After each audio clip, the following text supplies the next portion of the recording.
Welcome back to the LCS Countdown, where Game 1 is coming up in not too long. Always one for more competition, though, and in honor of our new champion, Yuumi, the LCS has invited more analysts to weigh in on predictions. All right, Optic versus FlyQuest. Yako, who are you going to predict? Who's going to win? You like FlyQuest? You like Optic? You going to pick one? You going to walk... Yako! Yako! Yako! Yako! Yako, who do you like more? Oh, you like FlyQuest! He picked FlyQuest! There we go! Finally! Clutch your thieves.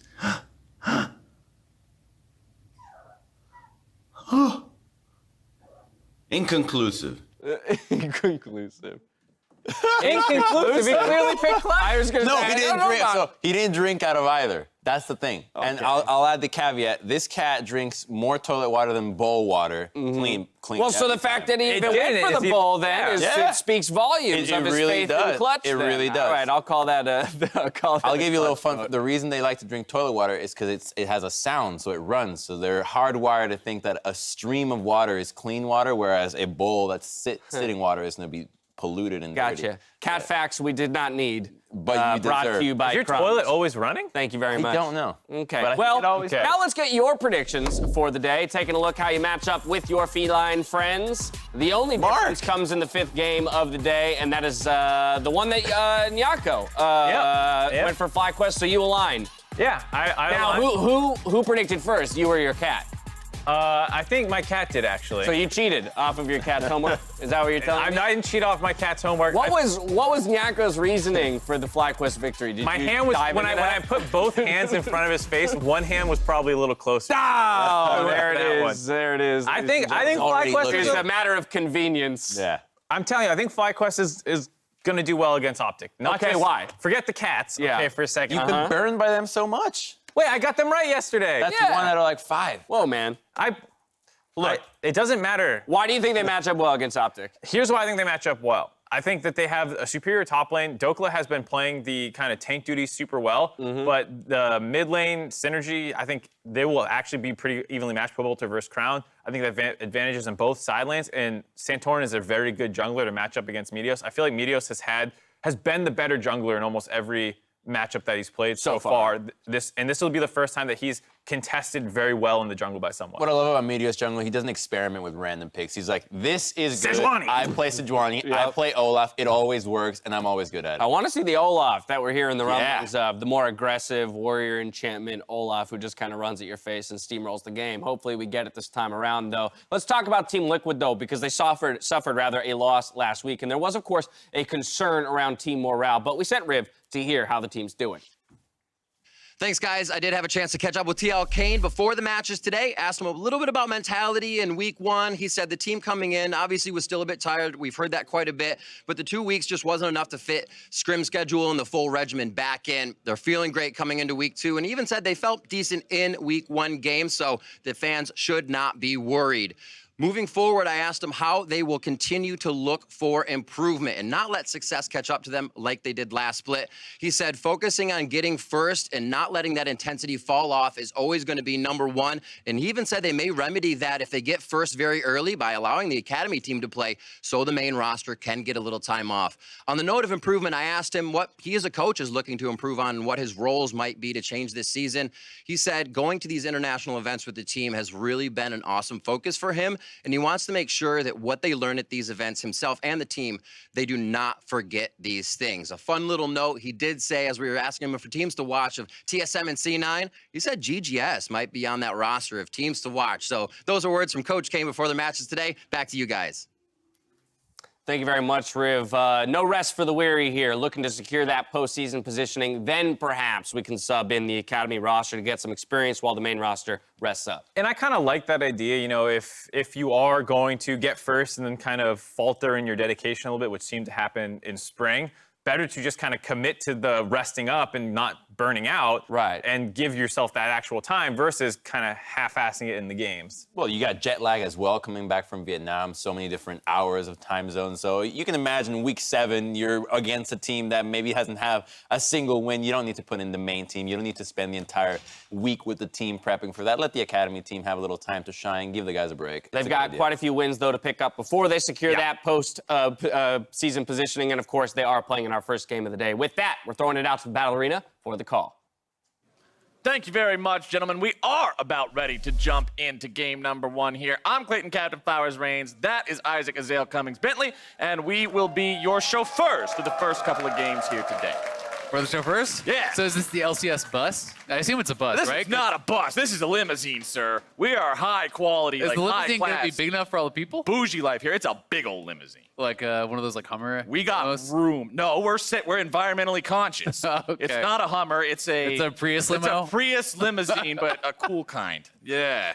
I got this With all like some pushed up. spoilers and stuff? Oh on yeah, it? big spoilers, flames painted on the side. People are gonna see this thing driving down the street and go, "Damn, that's One of the those LCS horns that's like... limousine." Dun, dun, dun, dun. Oh yeah. Okay. Dun, dun. All right, now we're into Champion Select. Let's see We're how on the same CLG and Team Liquid are gonna duke it out here. Counter Logic Gaming gonna go ahead. They'll get rid of the Flex Pick Irelia. They'll take out the Sona to get rid of any sort of Sonateric shenanigans, as Team Liquid has not been convinced by the analyst desk's cat influence and will continue to ban Yuumi away. Clearly biased against cats. Not going to allow that to come through. Not too many flex picks have been targeted out just yet. Only the 2 have been taken off the table. TL certainly not a team that has been prioritizing those flex picks as highly as some of the other squads. So you may be able to kind of pass that over in lieu of something like a jungle ban. A lot of people have been talking about Olaf, talking about Sejuani, the power of those sorts of picks these days. But it is actually going to be Xayah taken off the table, looking to deny the Xayah and Rakan that TL have been using a fair bit. It's actually been all 3 games so far this split. Right, it's not just one ban in itself. You kind of get the bonus of discouraging. It's a ban and a half, right? Because you're saying, hey, you don't get the bonus with Rakan. We got to see Core JJ have some really impressive engages yesterday in Team Liquid's game. Showed a very different level of play compared to what we saw in their loss in week 1 against Echo Fox. Clearly back on what he's normally able to do with the champion. Not surprised to see that banned out, as Team Liquid will remove the Rumble. Okay, taking away Rumble. Certainly Ruin has already showed it this split, has been very good on it, and Rumble in general just has been gaining, I think, a lot of traction, not only in the LCS, but in solo queue. It is seeing play not only top lane, but in mid, has become quite powerful.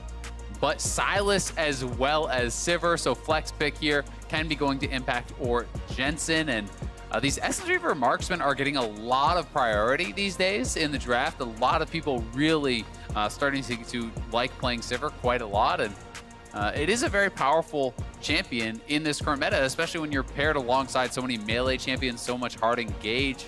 The speed up with the ultimate is bringing a lot of extra power. And Silas is just one of these champions that sort of defines the current state of League of Legends. We saw him constantly from every team at MSI. Coming into summer, he's still just as popular as ever. If this guy's up, he's going to end up on one team or the other. And Counter Logic Gaming, they'll grab a jungler there in the Sejuani for Wiggly. And we'll see if they actually want to lock that Lux in. We have been seeing a little bit more of this champion, and yep, we'll see it again. Yeah, we're now 4 for 4 on mage supports here from Biofrost. He really has been prioritizing that. This is the second support Lux play. He had the Yuumi game as well as the Zyra, so a lot of poke, a lot of that sort of lane dominant style has been being brought out here from Biofrost. We'll be interested to see where TL wants to go as far as their support. We are going to get the Olaf, and as we heard them talking about on the desk, Warrior Olaf has been gaining more popularity, especially in the LPL. People are going these more aggressive style builds in lieu of things like the Cinderhulk Righteous Glory, which have been more popular in NA. Doesn't mean we're for sure going to get that, but it is certainly something that is picking up steam in the competitive scene. You know, I love me some Chad builds in the jungle. Azale, hopefully we get to see some high damage output. Ghost Blade first.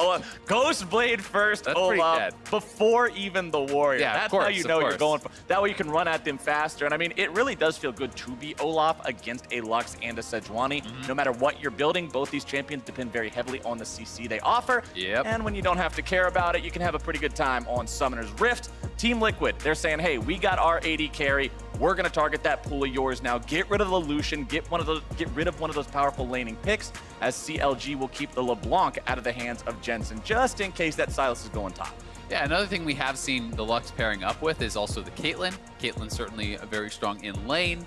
Also does combine well with Lux. If you hit a binding, you can follow that up with the trap, similar to that Morgana-Caitlyn synergy that we have seen being brought out in the past. But it is going to be Kai'Sa being taken down thus far, and there's a lot of CC, a lot of kind of dive already on this comp, and certainly Kai'Sa can pair well with champions like the Sejuani and the Aatrox, who are going to be applying the plasma for you, who are going to be amping that damage and allowing you to kind of dive in. Let's see what CLG wants to do here. One more ban they get to decide about. They already know a solo laner, an AD carry, and a jungler, so they're going to target the solo lanes here yet again. Another one of those flex picks taken out. Akali will not be played by the side of Team Liquid. And considering both of the bans that came out from CLG here were targeted more towards the mid lane, you often see Jensen on the Akali compared to Impact playing it. They're pretty convinced, seemingly, that the Sylas will be going top, so we'll see how they draft him out. Yeah, it definitely seems to be the case. Looking like it's going to be Karma as the support. This could be a flex. Yes, we do sometimes see Tank Karma top or AP Karma mid, just used kind of as that supportive style champion, but likely this will be Sivir Karma in the bottom lane. You do have to give the respect over that soul lanes could already be picked, that this could be the support. It could be going a lot of different places here on the side of TL, so they do have some flexibility, and CLG are going to have to reveal the rest of their draft before those final picks. And there is a Caitlyn, as expected. You know, not too much of a surprise. I do think there's a lot of synergy there. When you're going for the Lux pairing up with the Caitlyn, not only do you have a strong 2v2 and some pretty good lane dominance, you also have some very powerful sieging. You have the ability to really kind of ramp up when you are already starting from ahead. If you win that lane, you can move around the map, knock down turrets very, very quickly. But, okay, the Thresh being over there for a second made me think. Get baited. They might do that last second bait and switch, but no, they will not. It will be Victor in the mid lane there for Power of Evil, but man, you're going to need to stay at max range, stay as safe as you can if you're these carries on the side of CLG, because that's not just an Olaf, Mr. Rizal. That is Olaf with double speed boost buddies. That is frightening.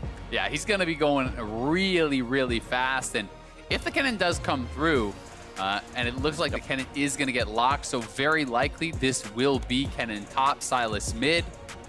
Not sure how comfortable Ruin and PoE are at actually flexing these around, because Victor is actually quite a good matchup into the cannon, and Aatrox is totally serviceable into the Sylas. So if both those players were comfortable on the champions, I would actually say you should flex those. But I am not convinced that they actually did draft it with the intention of being able to do that. So I do think TL is going to end up with some more preferential matchups, and Jensen is going to have a slew of ultimates to steal that are very, very powerful. Sejuani, Victor, Lux in particular, all very, very good. Aatrox ultimate can be quite effective as well, just for all of that healing and spell vamp that is going to be actually coming through, will make you quite a lot tankier. And I do like the call of sticking to what you know if you have to make the choice. Yes, the matchups aren't as preferential as if you did have the ability to swap them, but I would much rather see this team be on champions they're comfortable with, be on champions they know back and forth, as opposed to trying something a bit more maverick, a bit more out there, and just throwing it up in the wind and saying, well, I hope I can play Victor. Yeah, exactly. I mean, at this level, it's better to have a good player in a bad matchup than it is to have essentially a bad player in a good matchup, right? You know what I mean? And if you're not comfortable on Victor, you know, despite the fact that it's a better matchup in the cannon, you're gonna be a much worse player. So, you know, it's not gonna work out as well for you. As a result, makes a lot of sense where they are putting these champions. We'll see if they can make it work for themselves in game, though, as I really do like a lot of the matchups that TL have gotten for themselves here. All right, ladies and gentlemen, the crowd comes to life, and we are on to Summoner's Rift for the first time today. CLG versus Team Liquid. Let's not forget that Team Liquid did suffer a surprise defeat to Echo Fox in week number 1. CLG, they've managed to grab themselves a win already. We'll see if they've got what it takes to take down TL. Remember when they played up against TSM, CLG played their own style and going for this massive just AoE composition to blast everyone down at the same time. Unfortunately, they were up against a Sonateric that hard shut that down. The AoE wasn't able to find the mark. But I like the fact that they went all in on this strategy like you were talking about with Biofrost playing the mage supports. And they're saying, hey, Sonateric is really strong in North America. Here's our take on how to beat it. Yeah, exactly. And I also think it makes quite a bit of sense to some of the adaptations that they have made coming into this draft. One of the things I think they were missing in that TSM game was reliable hard engage. Having the Sejuani here is going to make that a lot easier. There are also some adaptations that are kind of fun to talk about. You can see both of the ADs actually took TP, so the heal is on support on both sides. It is also not Aftershock Lux, which is the standard. This is Guardian Lux, and that is to deal with a lot of the poke that is going to be coming through from the Karma and the Sivir. So these are these small adaptations at Ruins, which will help you out with your lane. And likewise, as we see all the Smithy fans, Liquid fans in the family. A lot of fans. A lot of fans here for Liquid today. And, Ruin going to be going Comet because he's going up against this kind of ranged matchup in the cannon. If you can hit that Q knockup, you do hit confirm that Comet, and it allows you to kind of poke back onto this cannon. Power of Evil and Jensen 1v1 here in the mid lane. As you already said, we'll be keeping an eye on Jensen throughout this game as to which of these high-value ultis he's able to steal on the Sylas. That's what really makes the difference on this champion in those big team fight moments. But back to what you said about drafting the engage with Wiggly and the Sejuani and being able to just have that go button for CLG.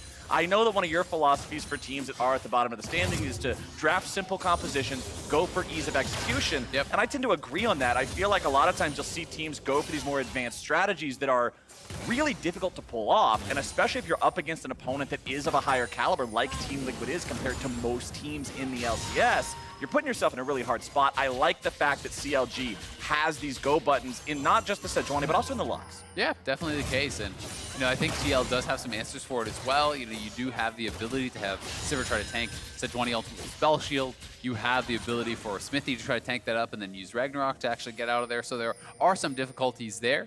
But we will see if these teams are going to be able to execute on these compositions. And it's also interesting to note that it is Klepto on the Victor. Klepto on Kennen is kind of more standard, but seeing this on PoE is a little bit more rare. Certainly going to have to track how well he's going to be able to actually proc this throughout the game onto Jensen, who is playing the Sylas.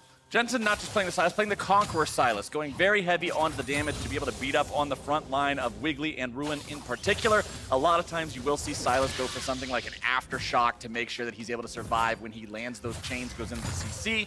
We've also seen other options. All sorts of keystones have been experimented with on this champion, but Jensen really focusing on the damage here this time around. Yeah, and the Conqueror also kind of tells me that he may be playing more heavily in a side lane. Having that Conqueror in an extended lane, if you're matching up against, say, the Aatrox later on, that can be pretty effective. If you're going to be going into a full-on AP Kennen build, you can bully out melee matchups like this early, but there does come a point where you don't have enough damage, essentially, to really continually pressure the Aatrox, and you can start losing in that side lane. So having something like a Conqueror Sylas who can then move to the side lane and start to match is going to be very helpful for that. That was almost a really scary moment there for Power of Evil. He rounded the corner 2 more steps forward, and he would have been face-to-face with Xmithie's Olaf. Fortunately for him, he places the ward down at the right time, does not get caught out, gets back to lane safely. Unfortunately for him, mana bar is still almost empty, which means he won't have much pressure or presence here in this lane as Xmithie drops down a ward in the enemy jungle. Keep an eye on that path, that entrance towards the river, as well as when that chicken camps respawn. Yeah, and both these junglers have been just kind of power farming essentially at this point in the game. And ooh, nice little trade there. Good sidesteps though from PoE, avoids most of the damage, but Jensen will get the better reset.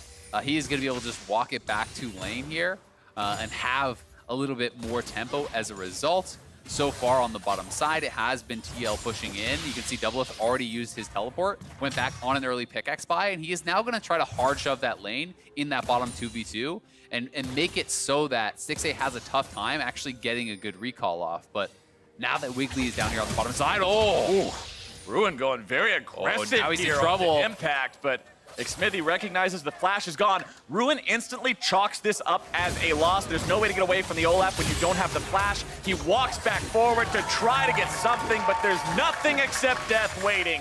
And Team Liquid will find first blood. Yeah, very nice there from TL. Impact fast enough with the flash to be able to respond to that Q flash that Ruin was coming through from. That almost was a solo kill there, but Impact was fast enough to respond, and then once Olaf is behind you, the only thing you can hope to do there is the Aatrox to say, well, I hope Impact gets greedy for the kill and I can maybe go for a 1-for-1. And as CLG goes for this early Ocean Drake, I like the fact that they're responding to the presence of the Team Liquid jungler on the top half of the map, this bottom half of the map play. Biofrost getting some CC down into CoreJJ, who immediately flashes away to avoid the trap follow-up like you were talking about in Champion Select, and that's the danger of that synergy. Yep, that's exactly why he did. You know, it wasn't perfectly on time, that trap coming through, but here this is one more time. Ruin actually playing very well in this lane against Impact here, you know, winning out in the early stages, hits the Q, has third Q available, so he wants to go for the Q flash, looks for it, just barely misses. I think if that hits plus the auto, Impact is just dead, so Impact equal to the task on that response, and then Ruin only could try to go for a 1v1, which would mean Impact would have had to mess up, and he doesn't. You can see the wave that Aatrox was holding the sword. He had the Deathbringer stance ready to go, but now in Power of Evil, in some trouble here in the mid lane. Jensen forced back now, but he will get the flash out of that enemy mid laner. Jensen comes out on top, still with a flash of his own. Victor ultimate was stolen there, as looks like Smithy still controls the top side of the river here for TL. I love seeing how aggressive Jensen wants to be on this champion. Yeah, that pressure, very, very nice coming out from him, getting that summoner down, and now there's a potential for a dive. Without any flash here, Smithy could come over. They're going to look for it. Jensen has already used the Chaos Storm from earlier, but it is not required. Will he fall? No, sir. Jensen survives, and now it's a 2-0 game for TL. Yeah, really nice pressure here. Smithy working his way around the map. He is building to Warrior, as you can see, challenging Smite as well. So this is really going to give him some early power in the dueling. This is not chilling Smite tank. This is full-on damage, and as you said, with the support on this squad that is around it, that was really nice for Biofrost. Well done, outplaying the timing of the spell shield from Doublelift. Stixay now finding a little bit more damage in the back end. Doublelift disengaging with Sivir ult. Yeah, so to go through the little mind game there, you could see Biofrost throws down the Lucent Singularity, that E, but he does not actually proc it. So Doublelift pops his spell shield, expecting that to get detonated. Biofrost just sits on it, waits for the timing of that spell shield to expire, and then nails the binding. So that was a really nice little mind game there that Biofrost did win. As a result, they get the ultimate off of Doublelift, and they do send him back to base, which is going to mean some lost CS here for Team Liquid as that teleport is down. So that is definitely something you're going to see anytime Lux is going up against Sivir at the high level. Yeah, and it's nice for CLG to be able to make up some of that CS deficit they were incurring up until this point. Wiggly moving forward with Biofrost now. They know that since Doublelift is back, CLG has control over this bottom area of the map to push up towards the enemy blue buff. But that's a level 7 Olaf with ulti ready to go. Jensen, having stolen the Sejuani ult now, is a big red light for CLG to proceed any further. This is not a fight they take. Whoop. That is unfortunate. The red buff actually killed the blue. Wasn't able to pass that one off to Jensen. It happens sometimes. Unfortunate if you're the mid laner as the jungler. Yeah, all right with that. Oh no, I got 100 extra gold and some EXP. Rats. We'll get them next time, buddy. Yeah, but nice little bit of pressure there from CLG, you know, attempting that. And also, I think they backed off at the appropriate time. With Doublelift getting back, there was no way anything positive was going to come from a scrap there. TL is certainly at the stronger point. Their AD had just bought. He was closer to the fight. You know, Warrior's already completed for Smithy. There were so many reasons that that wouldn't have looked good for them. But Jensen and Smithy now seeing Wiggly. They can look for this Sejuani ult if they want. The Axe found the mark, but they won't go any further. Wiggly's still able to get himself away using the Arctic Assault to Arctic Retreat. That does give control over the top side of the river to Team Liquid and Xmithy, who can farm that crab up pretty easily for himself. You can see Ruin walking down here. Ruin has no combat stats, really. He has Mercury Treads, which, very unfortunately, he's up against an opponent who went Bilgewater Cutlass first item, so the Mercury Treads aren't even getting much value. And now Xmithy's having to pop the Olaf ulti to get himself away. A little bit more damage will take him down, and Wiggly executes him with the ultimate. Yeah, Smithy just kind of ran in there. I mean, Jensen was not around yet. They knew that those guys were going to be over on the blue buff, so Smithy, way too bold on that play, perhaps used to having those additional tanky stats, you know, as a sort of Cinderhulk style build, but even then, I don't think it would have been a good move. So Smithy going to give over a very easy kill to CLG and relieve some of that pressure that he'd been building up. Smithy, a player that you normally praise for his pathing, for being the brains of a team, but even guys who are known for that will sometimes make those uncharacteristic errors, going too far, not being fully aware of exactly their proximity to the teammate. And for CLG, those are the free ones you take. That's exactly, especially what Wiggly needs to make sure he doesn't fall too far behind in this jungle and always be on that permanent, oh no, where's Olaf? Yeah, I mean, if he gets too far ahead of you, he can just look for a fight anytime he spots you, and instead it is now CLG looking to set up for a potential dive here. Smithy is in the area, though, and Wiggly's going to get spotted. As soon as Wiggly's found, CLG's in a bad spot. Impact looking for an opportunity to go forward. Wiggly still barely getting himself away. 500 HP remaining. Ruin trying to fight this one off. Looking to get himself away. Remember, no revive available on Aatrox any longer. Still looking to run away. Somehow making it out with the flash. But Jensen takes down Wiggly, and Ruin will surely fall here. Impact not able to find his mark there with his own flash as Ruin flashes away. This Aatrox is on a journey, Azael. He's trying to get himself out, maybe get something back in return, but all he's doing is delaying the inevitable. Ruin tries to get out. All right, he finally gets chopped down. I respect him, man. Even make CLG come up. That was 4 people on the chase from top lane to the blue buff on the bottom side, so at least makes him invest a lot of time there. Double Lift does TP back to lane here. They're gonna grab this early Ocean or at least look for it, and Smite is available, so. Yeah, it was a lot of time invested, but unfortunately it leads Team Liquid right to the Ocean Drake, which they will now claim. A little bit of damage coming out. Oh, Wiggly!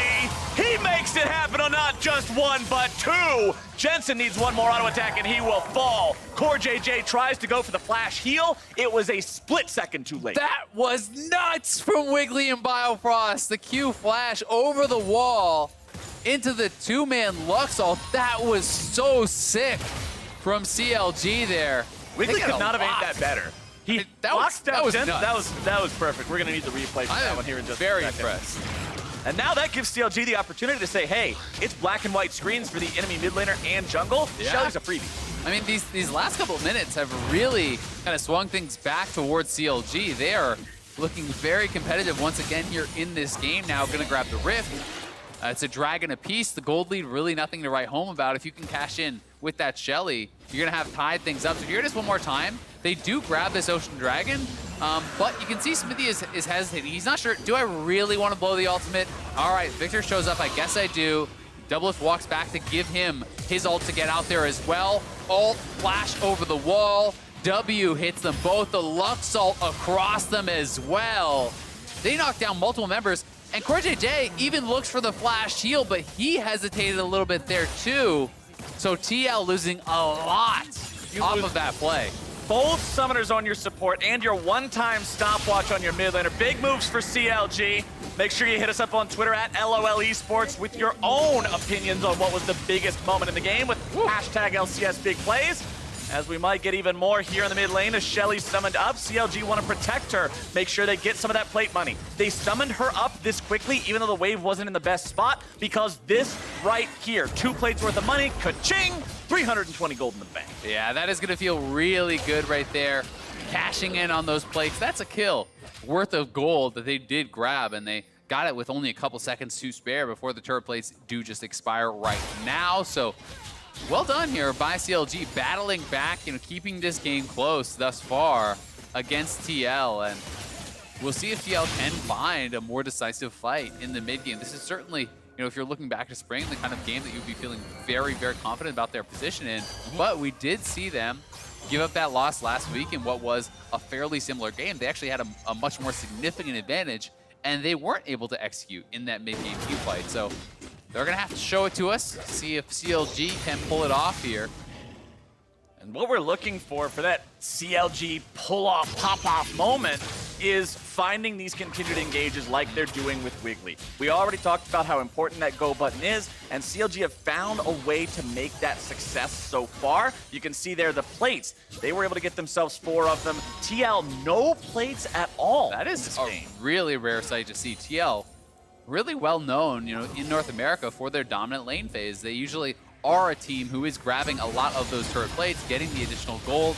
This time, CLG equal to that task, not going to be giving up much, and we'll see if they can actually get a lead going forward. I do think that this damage build on the Olaf can be extremely powerful when supported by that Sivir ultimate, when supported by the Karma shields.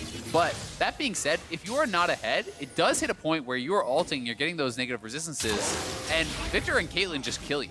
Right? Like, you just die while you're trying to run in. So you need to be playing from a point of power.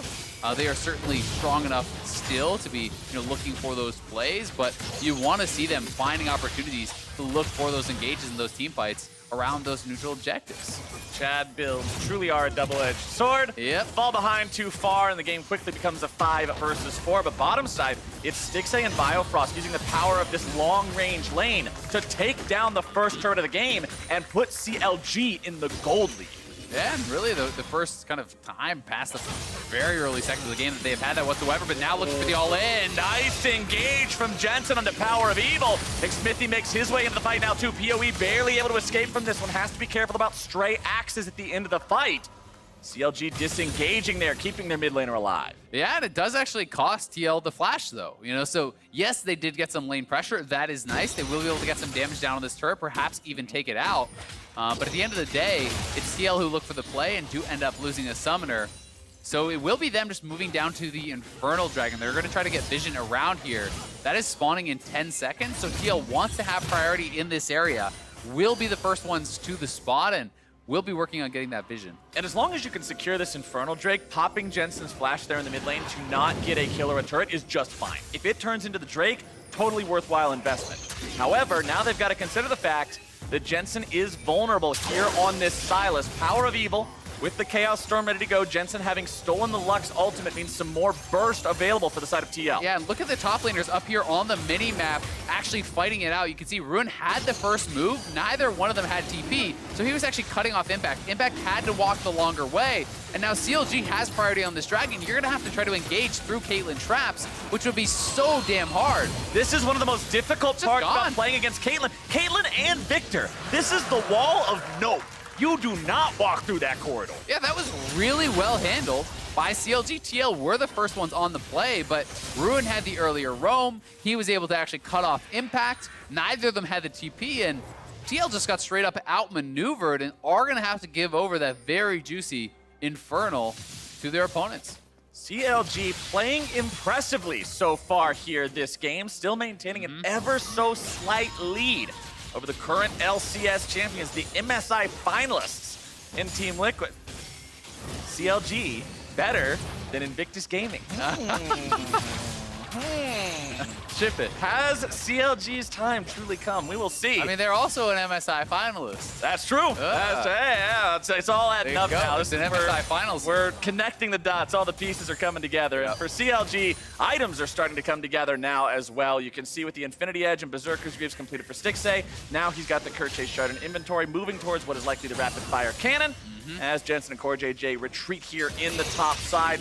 Also, always worth keeping track of a Kinnon's build in any sort of a Kinnon game.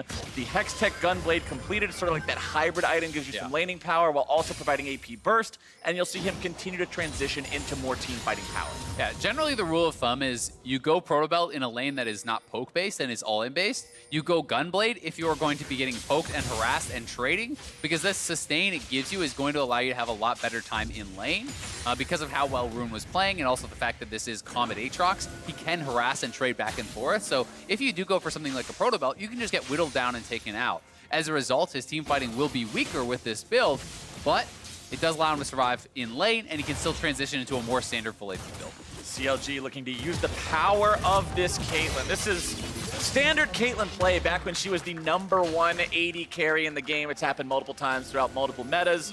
You take the bottom lane turret, and then Caitlyn just goes on a tour de rift and walks around, blasts all the remaining turrets down across the rest of the map, and it's so difficult to engage because of what we saw in the river around the Drake fight, those traps, especially when you've got something like a Victor and a Lux on your team. There is so much zone control for CLG. Yeah, exactly. You drop the Lucent Singularity on one side of the turret, that Lux E, you drop the traps on the other side, you can really zone people off quite heavily. And, you know, this is a shield max Lux, which is going to be a lot of shielding in these team fights. You know, it is over 100 on the way out. It is more than double that on the way back, about 250 on that shield. So, you know, if you're accurate and hitting a lot of members on your team in a team fight with that shielding, you could be putting out an incredible amount of damage absorption.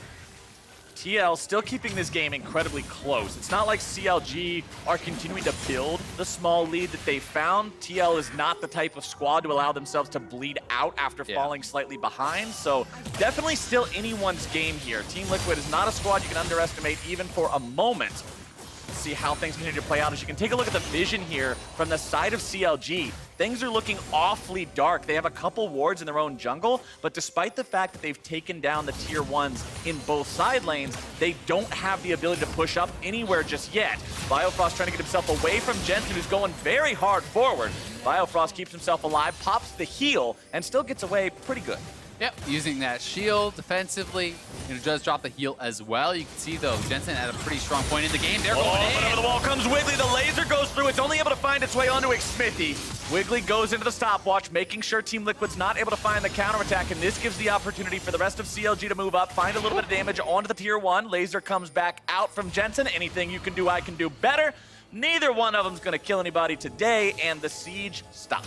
Yep, the siege does stop for now. But again, Smithy just getting engaged on and chunked out. They're happy to jump on him. Yeah, sure, he can Ragnarok the Sejuani ultimate, but he's actually just pushed back to base almost immediately from that damage. Chaos Storm doing a great job zoning Team Liquid away. They're not able to defend their tier 1 turret, and this is just another one of those zone control tools. You're not going to walk up and defend a turret if you're taking 15% of your health per tick from a Chaos Storm. Yeah. Team Liquid's not able to defend, and that is CLG with a 3-0 turret lead. Yeah, CLG is honestly doing a really good job with the sieging here. Kind of cashing in on some of that power that they have with this Caitlyn, with a lot of the other zone control on this team. And TL is still scaling up on their own. You can see Essence Reaver completed for Doublelift alongside that rapid fire cannon. He is going to be working next, almost guaranteed, towards the Infinity Edge, and that is generally where people talk about Sivir really starting to ramp up in power, because you can start to get those ricochet crits. You can start shredding down the back line without even having to hit them.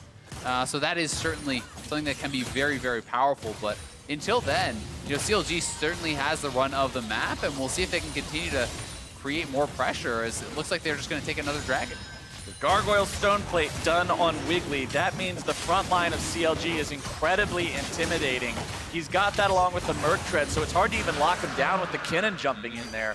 Wiggly has been performing very well so far this game for the side of CLG, and now that they've got another Drake in their pocket, they're doing pretty well. Jensen moving forward, trying to go after Power of Evil. He's got backup coming towards him in case CLG try to bring some help of their own. Jensen still feeling very comfortable in this 1v1. Yeah, I did like the use of the ultimate there, though, from PoE. Just clear out the wave. That really denies much of any siege potential there. PoE, though, is stepping up, trying to look to clear this out one more time. And, playing fairly boldly, he knows that his teammates are running up on the map. 3 members from his squad were moving up, and that is why TL is going to back off. They did have that ward over by the blue buff, which did allow them kind of pre-warning that this move was being made, and well played by both sides. Yeah, Power of Evil is able to ward away 4 members of Team Liquid before they can get the last couple of hits onto that tier 1 turret. Keeps that alive, prevents the gold from going into the Team Liquid pockets.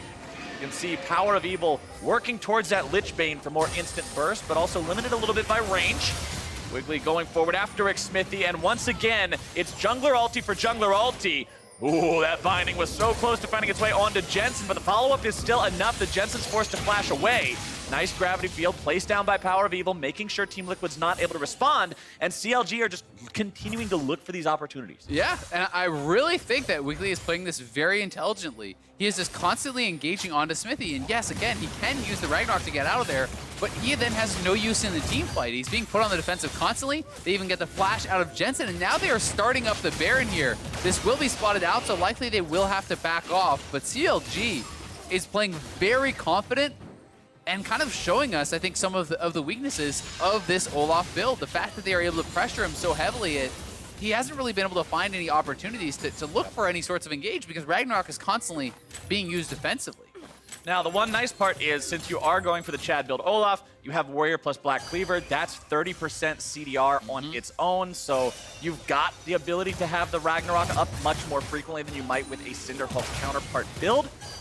But when it's blown all the time for essentially just the Sejuani ult, yeah, you're a big melee minion in these team fights. What are you going to do as non-Ragnarok Olaf? Throw an axe? All right, guys, I did my job. I'll see you at the next one. I mean, you're never going to be able to even get in, right? You're just going to get queued by Sejuani and then die. So it is very dangerous, and Jensen going to have to retreat here. Power of Evil deletes him! Yeah. The Lich Bane Power Spike online. Check the box and send Jensen home. This is potentially them just going right back to Baron. Again, CLG is playing great here.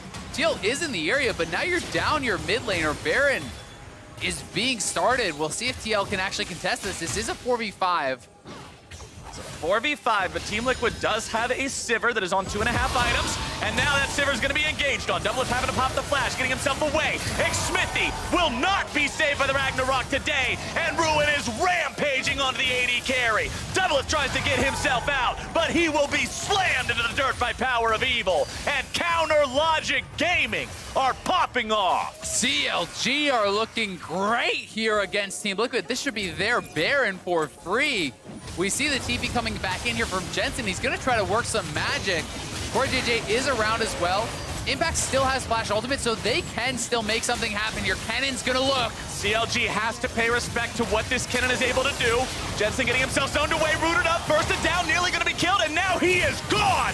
Stixxay grabs it, and he's going to get another one. A double to the AD carry as CoreJJ goes back to the spawn platform. And ladies and gentlemen, CLG will find that Baron. They are dominating here against TL. Jensen just goes down again.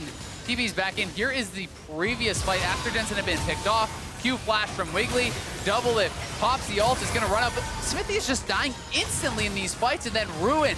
Q flash onto Doublelift. He knows that he has no flash. He's able to get that knockdown. Ultimate reset, comes back up with the revive, and they head straight to Baron, where they're able to turn for not only more kills, but the eventual Baron take, and they are in full control. Look how ahead even just Stixxay is now at this point in the game. He has a three items plus that Vamp Scepter, 3 items completed on PoE. These guys have everything they need to close out this game cleanly. Banshee's Veil Power of Evil means that Team Liquid now no longer even has the ability to try to steal a Sejuani ultimate and catch him out. Power of Evil is doing so well this game. The 1v1 against Jensen, finding the damage in the team fights. Remember, this is a guy who, when we saw him on Optic, was often the one guy keeping things afloat for the team back when they weren't able to find success otherwise. He comes over onto CLG. Things don't go super well for a while, but this game, all the pieces are falling into place. Yeah, and how about a second Infernal for even more late game insurance? Why not? You know, you're 28 minutes into the game. Double Infernal is worth thousands of gold at this point, so their lead is even bigger than it does appear. They have Double Ocean to continually siege to keep up that regen constantly, and their siege comp is so strong, so they're just very easily knocking down these turrets, not only with the Caitlyn, but Lich Bane Victor crushes turrets. And you're talking about an AP Kennen in Impact that still has no hourglass. Yep. His stopwatch was already spent. If he goes into the fight, he knows he's going home in a body bag. Even if they win that fight, he will die. And that's so difficult for Team Liquid to try to defend in a situation like this. Tier 3 turret under siege. Stixxay continuing to fire shots into that one, and it's already gone. Those little cannon minions will do a good job continuing to put the DPS into this bottom lane inhib. As we'll see everyone continue to step up, just throw out those skill shots. Losing Singularity down just to zone people away. But here comes TL. Impact looking to find his way into the back line. He's going to be rooted up, not able to find his initiation, but the shutdowns there, and Team Liquid will find Power of Evil. CLG not able to get themselves in there in time. Ruin makes his way into the fight finally. Impact's into the back. It's CLG. Eviscerated, annihilated, and Team Liquid has found their fight.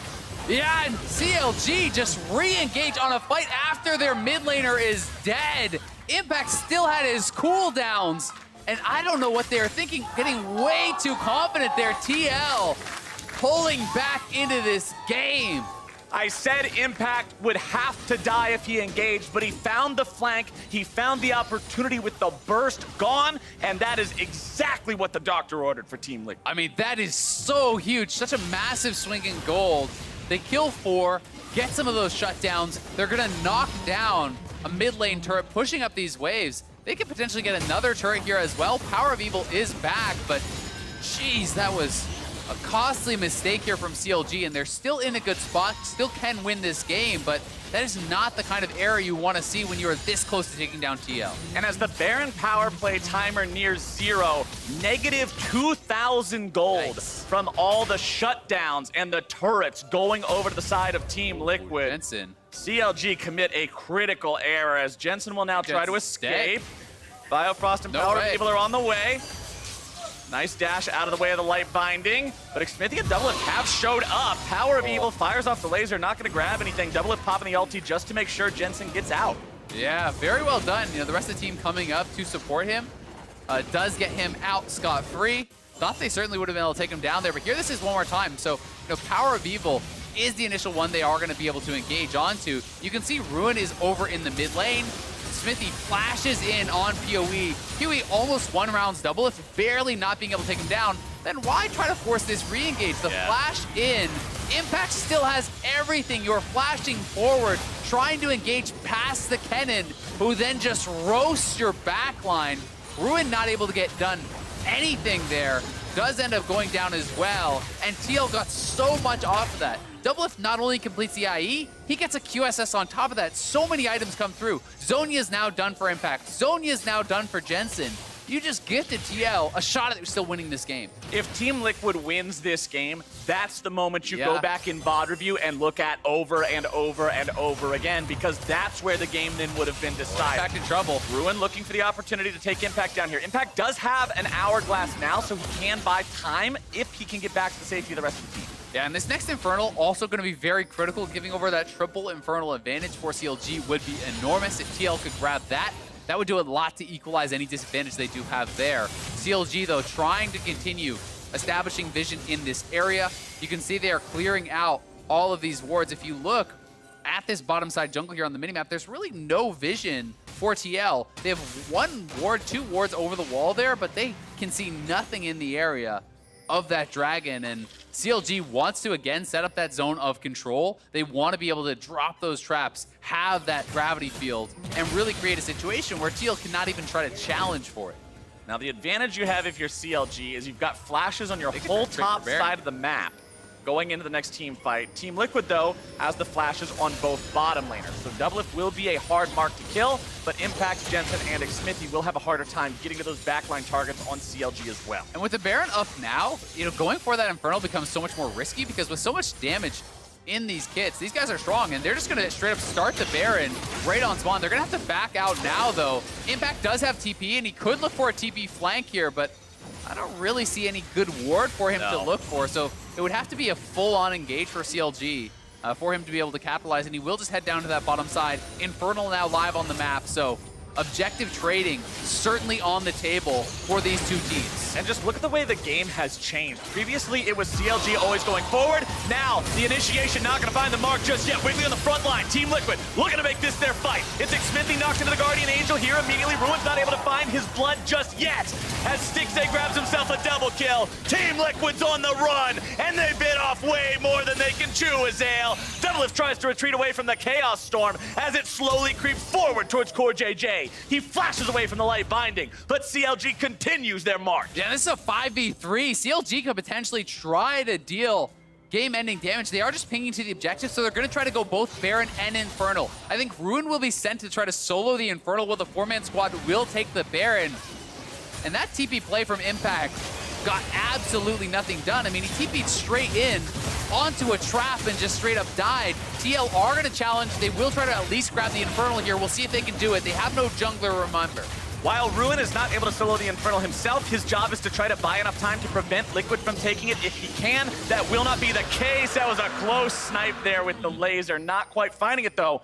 Team Liquid will at least get a little bit of a silver lining along that dark cloud, but let's take another look at this fight. Yeah, so watch this TP. This is not really the best TP flank, and Sixer says, great, I'll just drop a trap. So Impact has to come in, immediately Zhonya's to not get trapped up, but then he's just gonna get trapped straight out of that. Caitlyn denies this sort of a play so easily. Yeah. You need to be TPing in from behind so that you cannot have the traps pre-set up on that play. Smithy is focused down, Impact is out immediately, and with those two frontliners down, CLG was always going to win the fight, and again, showing they are not done yet in this game. They are still in a position of control. Power of Evil also having his juke boots laced up. That could have been a very different fight if Jensen's initial stolen Sejuani ulti made contact with the CLG mid laner, who did not have his Banshees up and has no QSS. And remember, this is actually a triple Zeal build coming out from Stixay, so he's already at 90% crit. This is pretty rare to see these days. Skipping a Last Whisper, skipping a QSS or anything like that. He is going for 100% crit build here with triple Zeal. So if he completes that last item, and even if he doesn't at this point, 90% crit, you are going to shred through people. It's so much damage. Bloodthirster also done. There is now. Oh, that See is you the later. catch if I've ever seen it. Biofrost takes the credit. Impact's prowling around looking for a flank, but instead he's the one who gets caught out. And now Jensen and the rest of Team Liquid have to somehow defend 4 versus 5 against a Baroned up CLG. Ruin is in the bottom lane, How do you split engage? pushing. I mean, there's 4 traps and the gravity field. There's no way you can engage, and yet Ruin's just gonna knock down Inhibitor for free on that bottom side. CLG are closing in on him. Gravity field not gonna be needed just yet. Chaos Storm was stolen and dropped down. CoreJJ taken very low. Ruin into the back line as Stixay goes on a killing spree. Team Liquid retreats. Doublelift tries to throw out some boomerangs on his way back into the spawn platform. But that's all he'll do. Ladies and gentlemen, Counter Logic Gaming take down Team Liquid. The best game of the season from CLG by far, knocking down Team Liquid here in a very impressive display, utilizing this siege composition to such great effect. TL never really able to find their engages. They were warding off and tracking Impact so well throughout these fights, constantly being able to deny him from getting those engages. The lasting thing that's just gonna stick with me about this game is how decisive CLG looked. This was not one of the very common situations that you see where a team goes up against one of the top teams and they get all nervous and they won't try to force anything even when they have a lead. CLG walked into the Baron pit so many times and just started doing it. Yep. This is the kind of play that you see in international tournaments where the teams aren't actually afraid of each other and they say, no, we have a lead, we're gonna start Baron, you must answer. CLG had that same attitude against TL and it put them in a spot where they made TL answer, and it was just so fun to watch because they were in control and they knew it. Yeah, they certainly were, and despite the fact that they, did make that one mistake in the base where they give over all those kills, CLG did not just roll over and die. They just went right back at TL. They realized, hey, yes, we messed up. We're still in the lead. We're still in a strong position, and they continued to look for fights, to force around objectives, and this was a beautiful game from Counter Logic Gaming. This was honestly really, really nice to see from them. I especially think Wiggly needs a lot of credit for how he played and attacked Smithy in the jungle. All of CLG did their part to make sure it happened, but for more on the victory now, Riv is standing by for an interview with CLG's jungler. Thank you very much, gentlemen. I am joined by Wiggly after Counter Logic Gaming's win over Team Liquid. Wiggly, it looked like so much fun as you guys were on the Rift. What was the plan coming in today to take down Team Liquid? Well, we just kind of wanted to take away their power picks.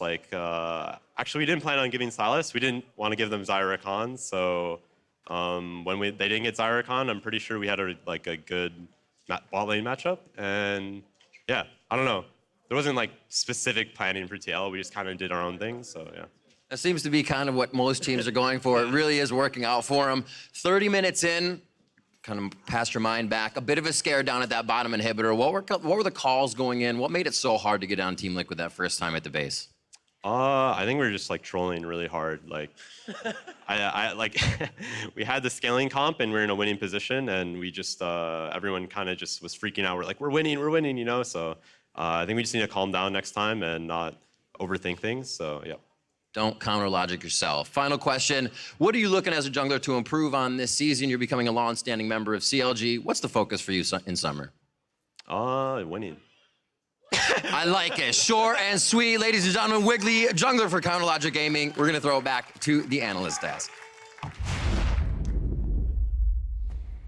Thank you very much, Riv. Solid focus on winning, that is, for CLG, and they picked up a win against our defending champions in Team Liquid. As Azael called it, probably the best game of the split so far for this CLG squad, and they did it with a composition that I think suits them quite well, but also showcases a few of these picks that we've been talking about might show up and rise to prevalence. Yeah, when we cut the segment, we were doing win conditions for this. When I think about what's a good draft for CLG after I criticized them earlier in the show, I actually love this draft and what they went for here. PoE is kind of their big late game threat, and you want him in a good matchup, but one that's always going to scale into team fighting. Victor's the perfect pick for him.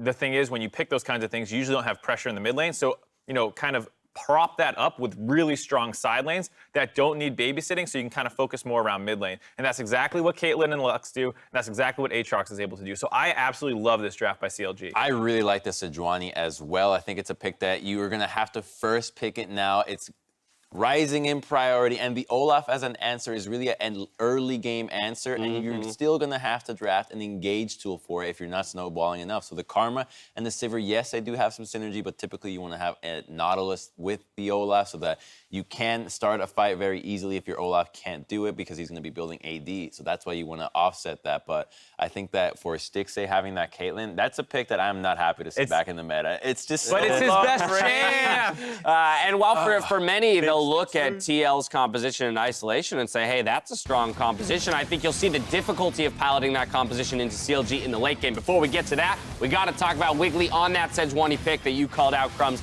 He stepped up today. We just wanted to see Wiggly have a great game, and he did just that, making a very assertive play. And the second that he got past the early phase against the Olaf, it was just a Wiggly show because Olaf can't really do a whole lot. He's not going to solo the Sejuani because Sejuani can always get away. And Sejuani always has threat on Olaf that you're going to get locked down, force the ultimate, and all of a sudden you have to wait another minute and a half for Olaf to get back in the fight. Whereas Sejuani, every single time, ready to fight. Doesn't matter with ult or not, you got that Warmog seal. And for the side of the way Team Liquid's comp wants to work, they eventually kind of want to have this 4-1 setup where the Sylas is going to be strong enough to kind of split. You can also 1-3-1 if the Kennen gets ahead. But the problem was when Sylas started splitting, they never actually found an opportunity. They went top multiple times on the Victor, trying to wrap around behind. But every time, PoE did a good job backing off and kind of absorbing that pressure as they just continued to scale after having a stronger early game. There's no engage, right? Yeah. You have Kennen. The only Kennen is your way to engage with a teleport flank. Karma, Sivir, Sylas. You run Olaf. fast. Not a single member is going to run into a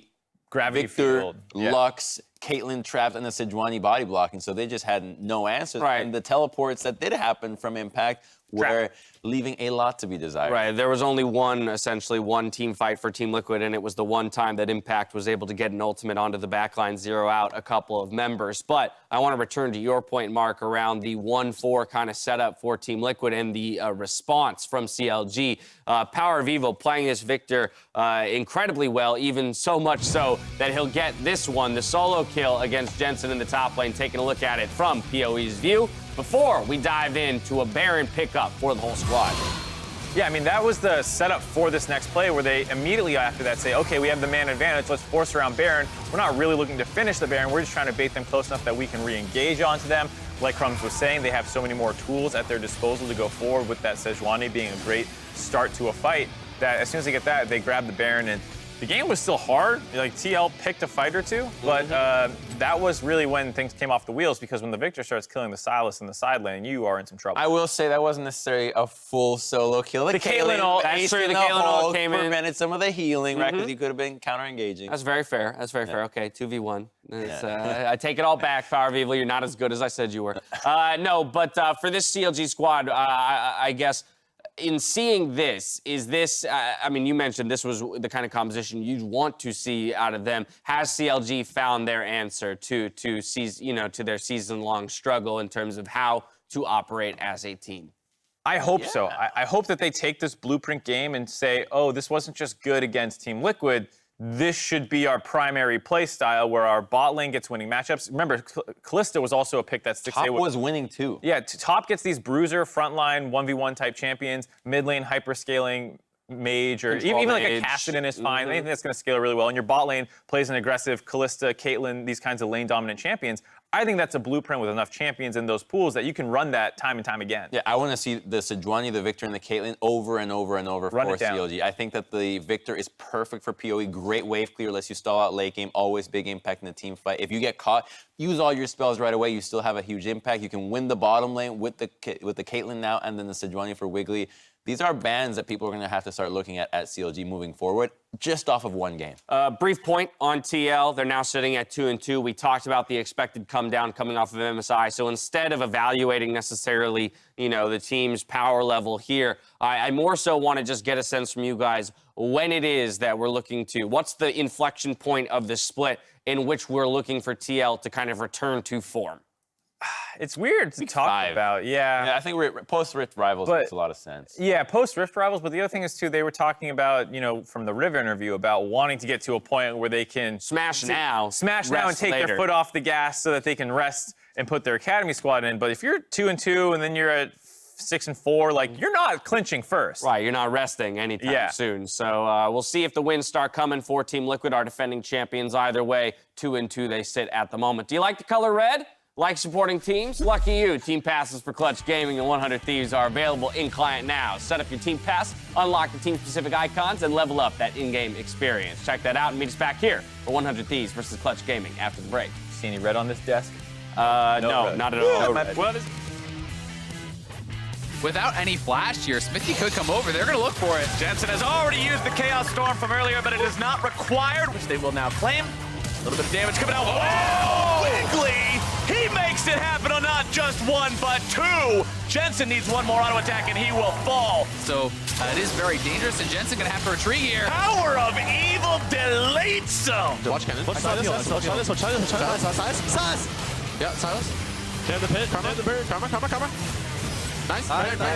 Doublelift tries to throw out some boomerangs on his way back into the spawn platform. Oh, that's all he'll do. Ladies and gentlemen, Counter Logic Gaming take down Team Liquid.